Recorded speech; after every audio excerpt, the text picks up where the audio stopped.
তুমি কি জানো আমি তোমাকে নিয়ে খুব ভয় পাচ্ছি? না, খেলাধুলার ভয় না। আজকাল তুমি মোবাইলে বেশি সময় দিচ্ছ। খেলাধুলা, কিতাব, এমনকি নামাজ, সব কিছুই এখন তুমি এড়িয়ে যাচ্ছ। আমি তোমাকে নিয়ে খেলাধুলার ভয় পাই না, পড়াশোনার ভয়ও না। আমি ভয় পাই যদি একদিন তুমি আল্লাহর কথা ভুলে যাও, যদি নামাজের আহ্বানে তোমার মন সাড়া না দেয়, তখন কে পথ দেখাবে? দুনিয়ার খেলাধুলা, ভিডিও এসব একদিন শেষ হয়ে যাবে, কিন্তু জান্নাত ওটা তো সেই মানুষের জন্য যারা আল্লাহকে ভালোবাসে, যারা আল্লাহর কাছে মাথা নত করে নামাজ পড়ে, কোরআন পড়ে আর গুনাহ থেকে নিজেকে বাঁচিয়ে রাখে।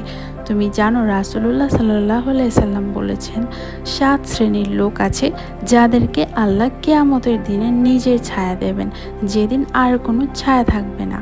তার মধ্যে একজন হলো সেই যুবক যে ইবাদতে বড় হয়েছে যৌবনের সময়ে। সহিহ বুখারী এবং মুসলিমেও আছে। তুমি কি এমন একজন হতে চাও যার জন্য আল্লাহ নিজে ছায়া দিবেন? চলো আজ থেকে আমরা বদলে যাই। দিনের মধ্যে ফোনটা অল্প সময় তুমি নিবে, আল্লাহর ইবাদতের জন্য বেশি সময় রাখবে।